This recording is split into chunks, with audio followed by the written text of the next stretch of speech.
Oi, esse é o Conexão. O Brasil tem 1.300.000 jovens de 15 a 17 anos fora da escola.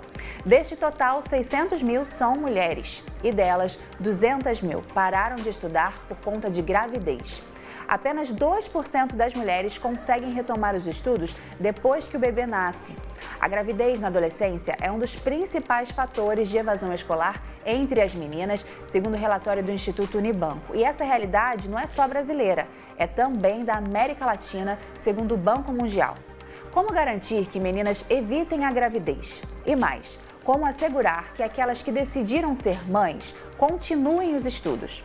Sobre esse assunto, a gente conversa agora com a Luziane Souza, que é estudante de jornalismo da Universidade Federal do Rio de Janeiro, com a Patrícia Frank, que é assistente social da Subsecretaria de Política para a Mulher da Prefeitura do Rio de Janeiro, e com a Priscila de Oliveira Casemiro, que é psicóloga no Hospital Gafre Guimbe. Gente, obrigada por estarem aqui com a gente conversando sobre esse assunto tão importante, né? A gente traz aí números enormes, assustadores. Se a gente parar para pensar que só 2% das meninas que engravidam conseguem voltar para a escola, a gente está perdendo um grupo enorme de pessoas, né, possibilidades. E aí eu queria que a gente falasse sobre um tema aqui que me chama a atenção, Patrícia, que todos esses relatórios que falam sobre a questão relacionada à gravidez na adolescência falam sobre gravidez não intencional. E aí a gente para pensar, então fala assim, então tem gravidez intencional mesmo nessa idade. É isso, né? Existem pessoas que realmente decidem se tornar mães mesmo sendo bem jovens. Sim, eu acho que foi um dado que chocou nós, assistentes sociais, e eu acho que outros profissionais que atuam na ponta com jovens em equipamentos ou da prefeitura, ou ONGs, ONGs, de jovens relatando que queriam sim ser mães. Eu particularmente já trabalhei também em um período da vida no planejamento familiar, em um posto de saúde, e a gente se deparou com adolescentes declarando que escolheram sim, optaram em ser mães. E aí são questões muito complexas que nos chamaram, né, assim, a refletir, né, que plano é esse para esse jovem, que juventude é essa, que perspectiva é essa para essa juventude para estar escolhendo ser mãe num período que a gente esperava que eles estivessem construindo planos para o futuro, estudando. Olha só, tem uma pesquisa que é a Pesquisa Nacional de Demografia e Saúde da Criança e da Mulher, que é realizada pelo Ministério da Saúde. Esse dado é de 2006, indica que 42% das jovens de 15 a 19 anos que foram entrevistadas declararam que queriam ter engravidado naquele momento.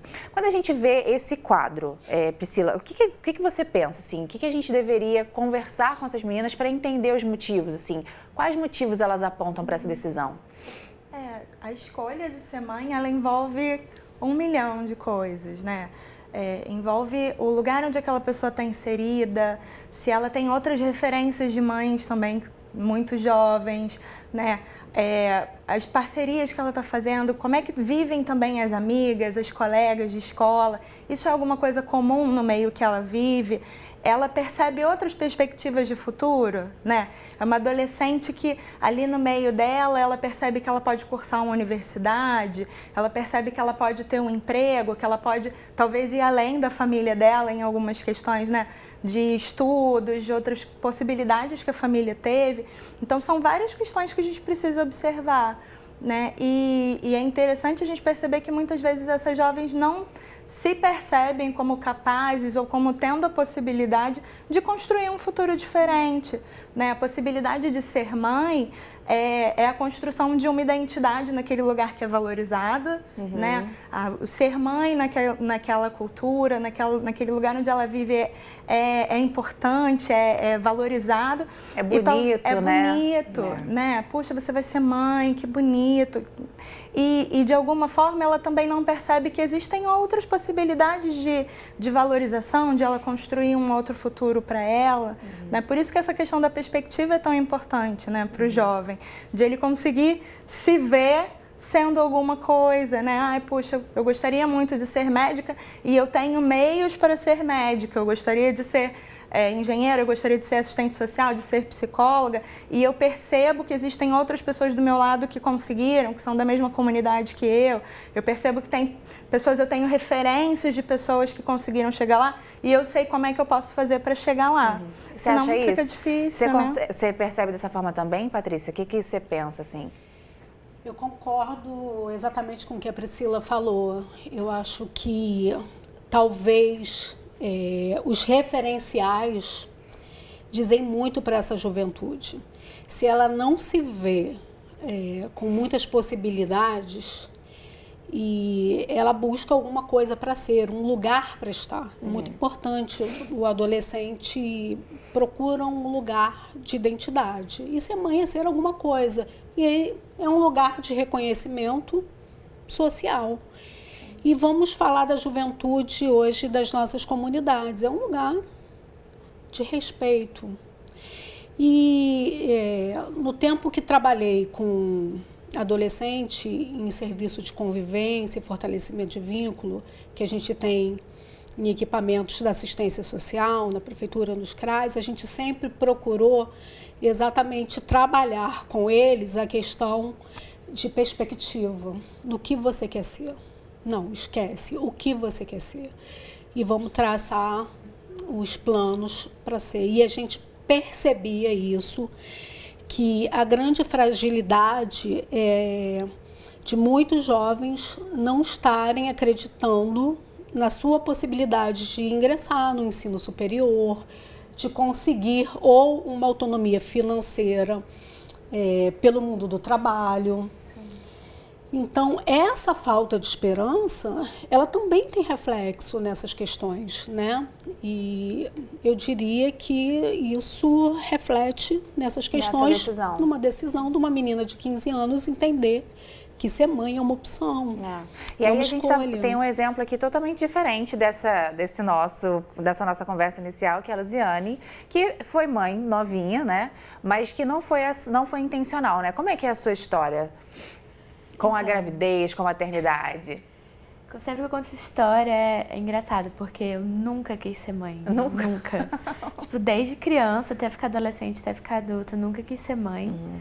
E aconteceu, foi realmente um acidente, foi não planejada. E eu sei que esse termo é feio, mas foi indesejada mesmo, porque tem que ser sincera. Porque quando eu engravidei, eu não queria estar grávida. Eu não queria ter aquele bebê, eu não queria. E aí as coisas foram acontecendo, até que hoje eu aceito, hoje eu amo ser mãe, amo muito minha filha e quero ser a melhor mãe para ela possível até o resto da vida. Mas eu engravidei aos 22 anos. Você estava na faculdade? Sim, já estava no quarto período, quer dizer, no quarto período da faculdade. E foi nas férias, assim, um amor de verão. E aconteceu mesmo. A gente se preveniu dos métodos possíveis, usando camisinha e anticoncepcional, mas aconteceu.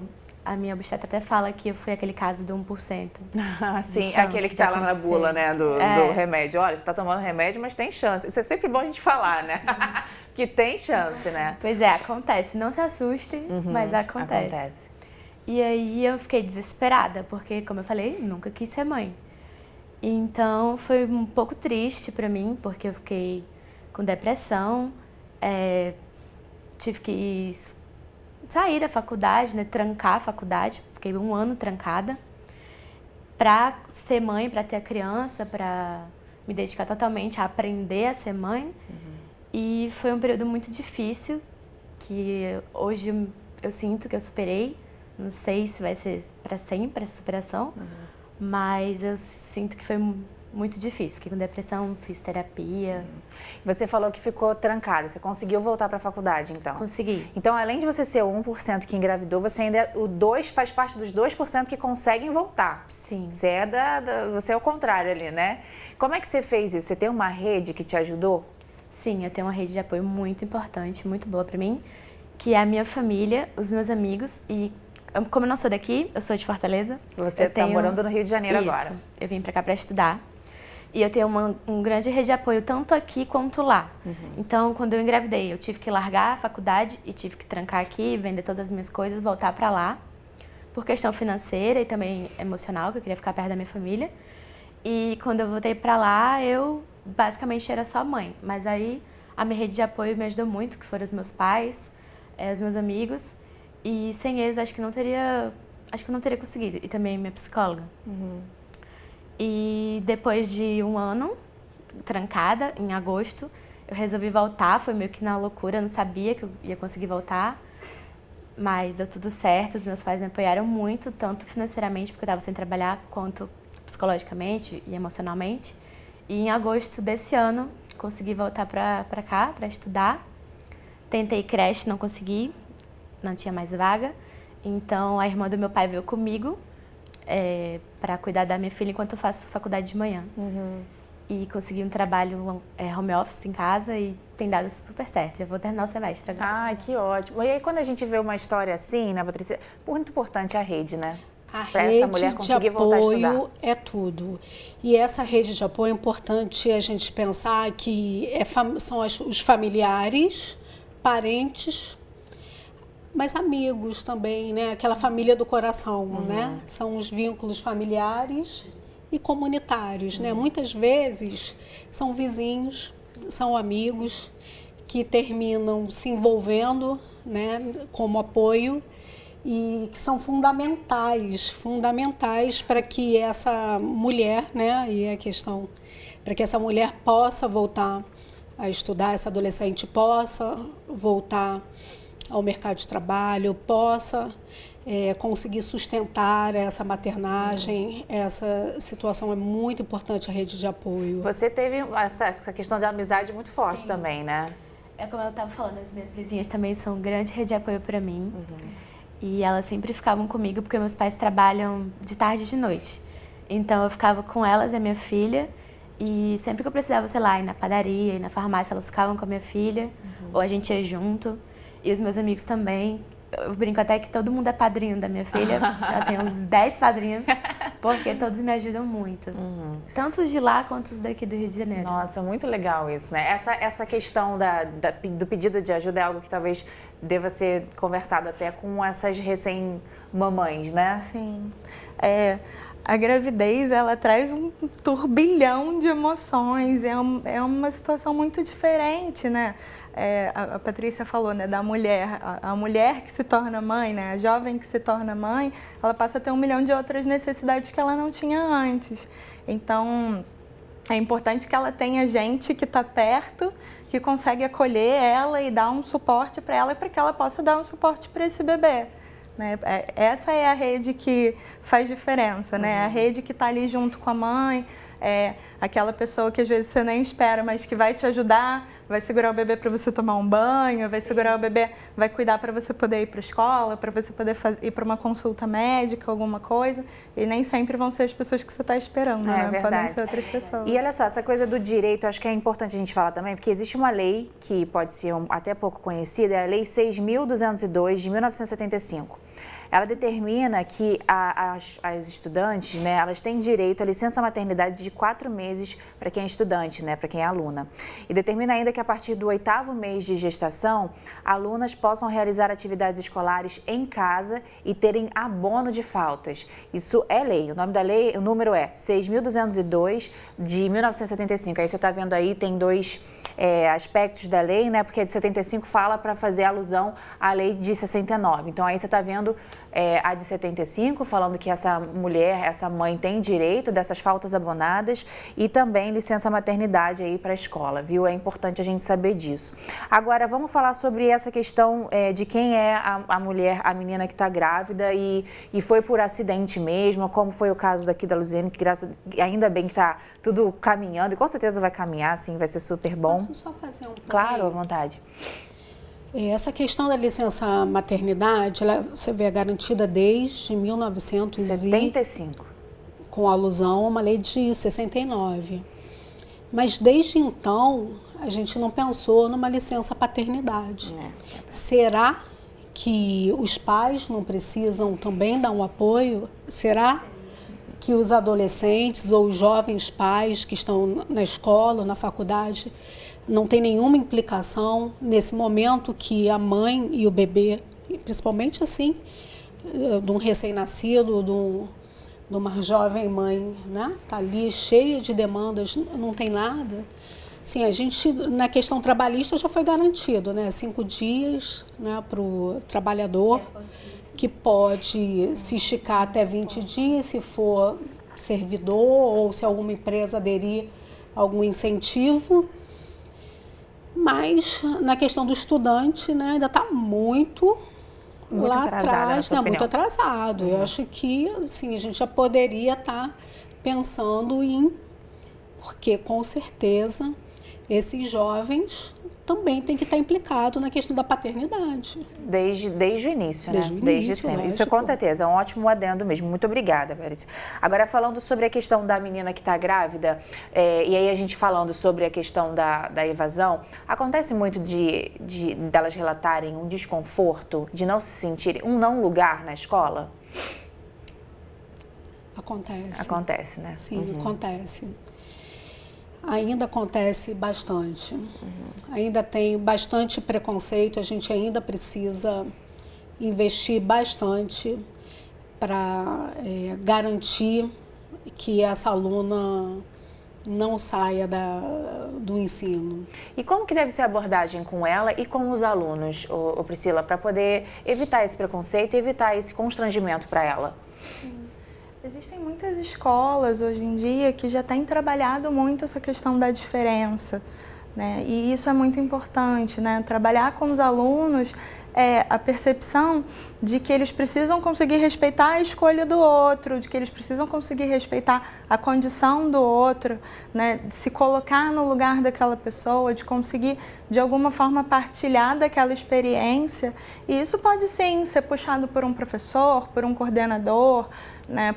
Por um psicopedagogo da escola que perceba que essa situação está acontecendo, fazer uma roda de conversa, conseguir colocar esse assunto, porque o que geralmente acontece é que os assuntos que são tabus, os assuntos que geram desconforto, eles permanecem sem ser falados, escondidos. Então, à medida que você consegue puxar uma roda de conversa, puxar para que o assunto seja falado, muitas vezes o aluno que está se sentindo desconfortável consegue colocar essa situação e os outros alunos conseguem entender a experiência daquela pessoa, daquela jovem, daquela adolescente que está grávida, né? Então o outro aí sim, ele consegue entender e falar assim, nossa, você está passando por isso, eu não sabia que você se sentia assim com o meu olhar. Eu não sabia que você se sentia assim com a forma como eu te tratei, com a forma como eu recebi a notícia da sua gravidez. E aí, a partir daí, sim, né, dessa conversa, de colocar as coisas para fora, é que pode ter uma mudança ali naquele cenário, né, naquele ambiente. Luziane, como que foi para você, assim, lidar com a gravidez, com a faculdade?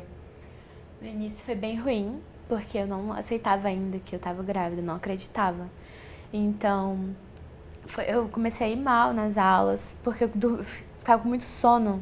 Então, às vezes eu saía da aula para ir dormir no CA, porque eu não estava aguentando. Centro acadêmico? Isso, no centro acadêmico. Para dormir lá, porque eu não estava aguentando mais olhar assim pro professor, eu queria dormir e não conseguia me concentrar, foi horrível. Eu tranquei algumas matérias para conseguir não reprovar, para não baixar minha nota, né? E foi bem, assim, difícil. E teve algum tipo de apoio, assim, do pessoal, dos seus colegas? Sim, os meus colegas me apoiaram bastante. Os professores, eu não conversei tanto com eles sobre isso. Eu não queria falar muito para as pessoas.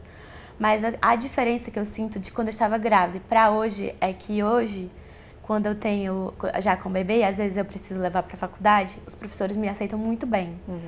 Eu achava no começo, porque a gente vê várias notícias de professores que não aceitam as crianças das mães na aula, e eu ficava muito apreensiva. Só que quando eu levei minha filha para a aula, eu sempre fui muito bem recebida pelos meus professores lá na FRJ. E sempre a minha professora ficava com ela para fazer as atividades, ou então a minha amiga ficava com ela para eu fazer alguma coisa, apresentar algum trabalho. Então, eu me surpreendi com essa recepção dos professores da minha universidade quando eu tive bebê. Quando eu estava grávida, eu não conversei muito com eles sobre isso. Então, foi mais com seus amigos, isso, né? Mas agora uma grande rede de apoio, outra que eu queria citar, são as próprias mães. Porque a gente tem vários coletivos na internet, grupos de Facebook, de mães e grupos que a gente se encontra para conversar sobre isso. Porque quando a gente está grávida, pelo menos quando eu estava, eu sentia que só quem me entendia é outra grávida. Então, conversar com essas grávidas, mães, nesses grupos também foi muito bom para mim. Muito importante. Então, olha só, a gente abriu falando sobre a gravidez intencional e não intencional, falamos de quem decide ter um filho e o que pode ser feito com essas pessoas, conversado com essas meninas principalmente. Falamos também quem não quis ter no neném e acabou ficando grávida, como lidar dentro da escola. E agora a gente vai encerrar o programa falando sobre a prevenção, né? Como evitar. E aí eu queria ouvir também a Luziane. Como é que foi, Luziane? Você teve educação sexual na escola? Então, na escola eu tive pouquinho, mas era mais sobre DSTs e tal. Sobre prevenção de gravidez especificamente, quase não tive. Ou se eu tive, eu era muito pequena e não lembro. Eu fui aprendendo mesmo com a internet, com a vida. Com a vida, né? Agora em casa, não, meus pais nunca conversaram sobre isso, porque eles são pessoas de interior e não tem muito esse costume de conversar. Então foi mesmo com a vida, com as pessoas. Olha só, uma pesquisa nacional de saúde do escolar, que é de 2012, e é realizada pelo IBGE, com 109 mil estudantes do 9º ano do ensino fundamental de todo o país, revelou que esse tema, a saúde sexual, é abordado em algum grau dentro da sala de aula, mas não é possível aferir pelos dados em qual profundidade. Um dado é de que 83% dos alunos entrevistados afirmaram já ter recebido informação na escola sobre prevenção à gravidez. É um número até considerado alto. Na opinião de vocês, receber essas informações tem sido talvez com qualidade? O que vocês acham? Vamos começar com a Patrícia. Olha, eu vou falar da experiência que eu vivi, que eu observei. Na Prefeitura do Rio, nós temos um programa chamado Saúde na Escola, em que é uma parceria, na verdade, que as 3 secretarias, né, a Assistência Social e Direitos Humanos, a Secretaria de Educação e a de Saúde, trabalham juntas questões de prevenção. E que se rodam com temáticas todo ano de forma estratégica na escola. Eu penso que avançamos muito. Sempre será necessário melhorar e buscar outras estratégias, porque eu acho que ainda é um tema que tem muito tabu, você tem muitas questões e a gente tem visto até alguns retrocessos, né, nessa questão. Mas eu acho que nós avançamos bastante, sim. Agora, também penso que a gente não pode ignorar assim, um dado do perfil do adolescente ou do jovem, que sempre acha que aquilo pode acontecer com o outro. Não com ele ou ela. Não comigo. Aí eu vou falar de mim, que não fui mãe adolescente, mas na faculdade, mas aos 24 anos, e que assim, acho que esses 3 comprimidozinhos de anticoncepcional, e você acha que assim, não, comigo não, assim, sim, não, o outro pode engravidar com isso, comigo não. Isso que é uma grande questão, né? Eu acho que às vezes a pessoa acha uma vez só hoje, eu acho que é um perfil da juventude pagar para ver. E aí, qual que deve ser a abordagem? A gente tem só um minutinho, na sua opinião, Priscila. Como que a gente deve falar sobre isso na escola? Sim. A gente tem falado muito dessa parte biológica, né? Geralmente, os adolescentes, os jovens, eles sabem aquilo que eles aprenderam na aula de biologia. Mas, às vezes, a gente esquece que sexo, relação sexual, namoro, relacionamento não é biologia simplesmente. Muitas vezes a gente acaba deixando de tratar na escola, em algum programa, dessa parte afetiva, né? Dessa parte do acordo, né? Do que no relacionamento, se o outro falar para você que se você ama, realmente você não vai usar a camisinha, como é que você pode responder a isso? Como é que a gente vai tratar essa questão da autoestima da jovem para ela poder dar conta de dizer um não e firmar mesmo o pé e conseguir que os limites dela sejam respeitados e as escolhas dela sejam respeitadas. Eu acho que esse é um tópico que a gente ainda precisa melhorar, nos programas na escola, né? Não é só a biologia, a gente precisa levar em consideração essa questão afetiva, a questão dos relacionamentos e preparar o jovem para a realidade dos relacionamentos, para aquilo que ele vai encontrar. Que isso traz, né? Exatamente, na prática, realmente, né? Muito legal, gente. A gente conversou aqui nesses 25 minutos, esses 3 aspectos. Já passaram os 25 minutos, viu? Passa rapidinho. Eu quero muito agradecer a participação de vocês. Obrigada, Luziane, por vir dividir sua história com a gente. Obrigada mesmo, viu? Obrigada a vocês também pelo conhecimento. Voltem sempre à Conexão, viu? A você de casa, muito obrigada também pela sua companhia. Se você quiser rever essa e outras entrevistas, é só acessar o futuraplay.org. Um beijo e até a próxima.